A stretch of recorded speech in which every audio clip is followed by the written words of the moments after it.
네, 원래 마지막으로 아까 니체를 하고 끝냈어야 되는데 뭐 이왕 후기 할 거 하나 있어서 네, 읽은 책 소년이 온다, 한강 작가님의 작품 한번 소감을 녹음해 보겠습니다. 반갑습니다.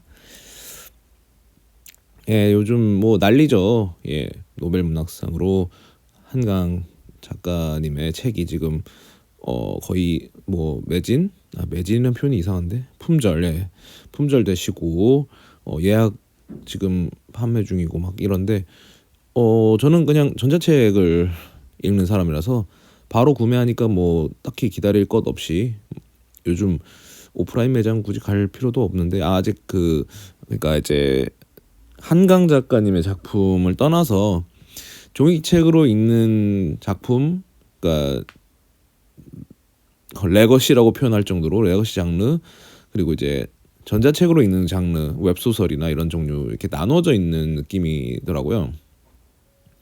네, 주변에서 제가 이게 주변 도르긴 한데, 그러니까 웹소설 같은 경우에는 이제 전자책으로 읽을 수 있겠다 싶은데, 우리가 이제 평소 종이책으로 접했던 장르들, 정통적인 방식의 뭐 소설이나 그런 책들은 아예 전자책으로 읽기가 힘들다. 그래서 종이책으로 읽는다. 그런 현상이 아무래도 노벨 문학상을 받았으니까 이제 빨리 읽어봐야겠다는 마음이면, 사실 전자책을 읽는 사람들 입장에서는 리디북스만 들어가도 바로 이제 되거든요. 물론 다른 플랫폼에서도 다 전자책이 있고요. 여하튼 그렇게 빨리 작별하지 않는다를 먼저 읽었고, 그 전작인 소년이 온다를 이제 지금 읽었습니다. 이제 소년이 온다를 읽고 나니까 왜 4.3 사건을 다룬 작별하지 않는다가 풀어낸 서사를 좀 이해하게 되더라고요. 제가 이제 어쨌든 소년이 온다는 강주 민주화운동이라는 역사적 트라우마를 이제 직접적으로 마주하고 있습니다. 직접적이란 표현을 한 이유는, 왜냐면 작별하지 않는다, 이 4.3을 소재로 한 이 작품 같은 경우는 인선이라는, 그러니까 본인이 직접 겪은 건 아니고 아버지가 그 트라우마로 인해서 약간 고생을 하시는 그런 서사가 있고, 인선이란 인물도 간접적으로 그 트라우마를 이제 이어받은 이제 인물로 묘사가 됩니다. 그걸 또 경아라는, 또 이렇게 구조적으로 건너서 꽤나 간접적이지만 그렇다고 해서 전혀 또 부족함 없는 어떤 4.3에 대한 그런 아픔을 잘 표현을 했다고 해서 좋았는데, 간접적으로 한 이유가, 생각해보니까 지금 광주민주화운동만 해도 45년이 다 돼가고 있으니까 80년, 지금 24년도니까 굉장히 오래된 거를 저는 자각을 못하고 있었습니다. 그러니까 왜냐면 광주민주화운동 같은 경우는 항상 해마다 어떤 식으로든 이슈가 되고 있고, 사건이 항상 몰랐던 이야기들이나 그런 것도 있었었고, 최근까지만 해도 그 이제 광주 민주화 운동의 원흉이었던 전두환이 이제 거의 얼마 전에 사망을 했죠. 그러니까 그와 관련된 실제적인 이제 학살자와 같은 사람들이 살아있기도 하고, 몇몇은 이제 죽기도 했지만, 굉장히 어떤 아직도 나름의 생명력이 있다 보니까 이게 오래된 사건인지를 망각하고 있었어요, 제가. 저도 이제 나름 좀 우스갯소리로 세례를 받았다는 표현을 이제 종종 쓰긴 하는데, 그런 뭐 좌파적인 그런 세례를 받았다 뭐 이런 표현을 하는데, 아무튼 저도 이제 학생 때는 뭐 중고등학생 때야 당연히 이제 광주민주화운동을 이제 교과서로 배우는 거는 그거는 그냥 암기 과목으로서의 역사지만, 제가 아무리 역사를 좋아했다고 해도 근데 직접적인 어떤 광주민주화운동에 대한 그런 약간은 정치적 정서, 그런 어떤 역사적 비극에 대한 그런 의식은 성인이 되고 나서, 그러니까 대학생이 된 이후부터 조금씩 생겨났던 거고, 바로 생긴 것도 아니고 점점 이렇게 누적되었던 거라서 어떻게 보면은 신선한 역사적 사건이라고 할 수 있겠죠. 그러니까 신선하다는 표현이 좀 불쾌할 수도 있겠지만, 그만큼 저한테는 생동감이 있는 거예요, 아직까지도. 근데 4.3은 광주보다 30년이 더 지난 과거이기 때문에 그렇게 따지면 한 거의 90년 가까이 된 역사적 사건이죠. 진짜 실제로 90년 다 돼가고 있죠. 그거를 이제 아차 싶더라고요. 내가 이랬구나. 이런 얘기를 하는 이유는 이제 소년이 온다는 그만큼 실제 사건을 겪었던 이제 이야기들을 모티브를 해서 다뤄지고 있고, 약간의 옴니버스 느낌이라고 해야 되나? 그런 느낌도 있고, 이제 한두 사람의 이야기가 아니고 광주 사건을 겪었던 이들의 어떤 서사가 펼쳐지기 때문에 좀 더 딥하게 들어가는 느낌도 있습니다. 깊이 있게. 이게 워낙 살아 계신 분도 많고, 그러니까 그 당시에 사건을 겪은 사람, 그 겪고 나서 이제 살아가는 사람의 이 서사, 이런 것들이 에필로그까지 포함하면 남겨져 있고, 또 뭐 이를테면 피폭이라는 표현을 써요. 그러니까 광주에서 그런 사건을 겪은 사람들은 피폭된 사람들이나 마찬가지다. 어떻게 보면은 그때 겪은 트라우마로 인해서 지금도 어떤 신체적이든 뭐 정서적이든 그런 일종의 PTSD를 겪는 거죠. 그래서 그런 외상후 스트레스성 장애에 가까운 사람들도 꽤나 있을 것이고, 그런 것들을 어떤 이 소설에서 잘 풀어나가는데, 중요한 점은 이거를 이제 한강 작가는 노벨상에서 말하는 그 시적 산문이라든지 그런 시적인 재능이나 그 시적인 재능을 소설에 잘 녹여낸다는 거를 저 같은 거의 어떤 문학적 문맹에 가까운 사람들도 느껴질 정도니까요. 아마 문학적 감수성이 좀 더 풍부한 사람들은 한강 작가의 작품을 통해서 역사적 트라우마를 이렇게 다루고 있다는 거에 대해서 탐미할 수 있지 않을까 싶어요. 그러니까 역사적인 비극에 대해서 별로 관심이 없더라도 한강 작가가 그 풀어내는 방식만 기술적으로 보는 것만으로도 즐길 수가 있을 거고요.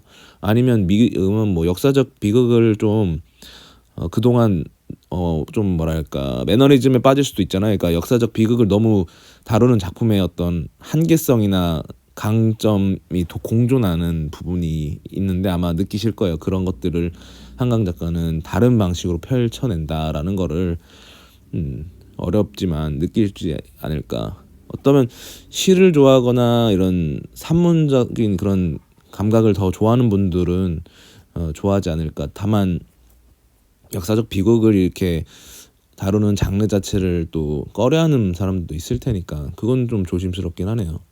근데 작가 입장에서는 이런 책을 더 읽기를 원했다고는 하니까 대단하다고 보긴 하는데, 그러니까 좀 어떻게 한번 짚고 넘어가자면, 역사적 사건을 다루는 소설이나 영화 같은 경우는 이 몰입이 강렬하게 되는 경우도 있고, 아니면 정치적으로나 혹은 성향적으로나 이런 거에 대해서 불편감을 느끼는, 별로 원하지 않는 사람들은 아예 접하질 않죠. 그냥 보지를 않는 거죠. 그러니까 보고 나서 비판을 하는 게 아니라 보지 않고 그냥 무시를 하거나 그냥 그런 내용 다뤘구나 하고 비판하겠죠. 저도 마찬가지로 저도 극우적인 혹은 그 내용을 다루고 있는 영화나 이런 작품은 아예 안 보는 경향성이 있는 것처럼, 그런데 이제 마침 이번 노벨상 수상에 대해서 한강 작가의 작품 자체를 그냥 비판하는 폄하하는 극우 인사가 등장하는 게 결코 우연이 아닌 거죠. 이게 역사적 사건을 다룬다는 거는 그만큼 호불호를 넘어서는 아예 그런 극명한 극단이 존재하니까요. 근데 중요한 거는 그냥 역사적 비극을 뭐 다뤘다고 해서 노벨상을 받을 수 있는 게 아니고, 요거를 어떤 방식으로 풀어냈는지를 그 평가원 스웨덴 한림원에서 얘기를 했죠. 그러니까 그냥 소재 자체를 역사적 비극을 다룬다고 해서 절대 좋은 평가를 받을 수는 없죠. 그런 식으로 한다면 항상 유럽에서는 홀로코스트로 작품을 써버리면 그만이니까. 그러니까 누구나 다 아는 비극이지만 그거를 어떤 식으로 표현했느냐가 중요한데, 한강 작가는 뭐 대단한 재능이 있는 거죠. 저는 사실 완벽히 이해했다고 하면 정말 그건 거짓말이라고 보고, 확실히 뭔가 있다 이 정도밖에 느끼지 못하겠더라고요. 그러니까 이 시나 소설 같은 경우는, 뭐 소설은 그래도 이게 문학적인 감수성이 좀 있는 사람들이 꽤 많지만 시는 솔직히 많이 없다고 봐요. 시를 쓰는 능력을 가진 사람도 대단하지만 시를 읽고 감상을 이제 내재화할 수 있는 사람도 굉장히 적다고 보거든요. 진짜 완벽하게 느끼고 그거를 풀어낼 수 있는 사람들은 드물다고 보는데, 그런 점에서 한강 작가는 독특한 느낌인 건 사실이죠.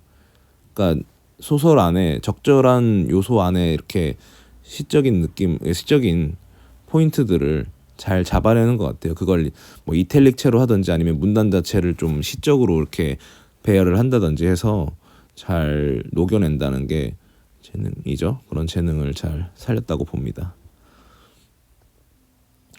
그래서 제가 봤을 때는 아무래도 작별하지 않는다보다는 소년이 온다가 더 인기가 많긴 할 것 같아요. 이게 광주 민주화운동 같은 경우는 진짜 뭐랄까, 그냥 단순히 광주 시민이나 그에 얽혀있는 사람들의 역사적 트라우마가 아니고, 그 사건을 저처럼 알게 된 저보다 훨씬 선배님들부터 저보다 조금 더 뒤에 후배님들까지 가지고 있는 어떤 공유 트라우마이기 때문에, 그러니까 국가적 폭력이 어떤 것인가에 대해서 항상 우리가 성인이 되면 학습하는 그 테마가 광주 민주화 운동이기 때문에, 좀 아무래도 그런 부분 때문에라도 소년이 온다를 좀 더 감명 깊게 읽지 않나 싶습니다. 그래도 아마 사족을 달자면 이제 우리가 좀 뭐랄까요, 광주만큼은 알려지지 못하는, 근데 광주보다도 더 큰 희생이 이루어졌던 이 4.3 사건, 특히 그 몇 해에 걸쳐서 이뤄진 비극이기 때문에 이런 내용을 다룬 작별하지 않는다도 많이 주목받길 바랍니다. 이번 노벨상을 통해서라도 4.3이 이렇게 한국 사회에 많이 비극으로 알려지길 바라고, 또 이런 극우 인사들이 또 4.3을 폄하하는 그런 사건들이 좀 덜 발생하려면 더 많은 사람들이 이런 4.3에 대한 우리가 가진 트라우마들을 공유하길 바라면서 한강님의 세계를 맛본 한 명의 이제 미물로서 이렇게 감상평을 남겨보겠습니다. 감사합니다.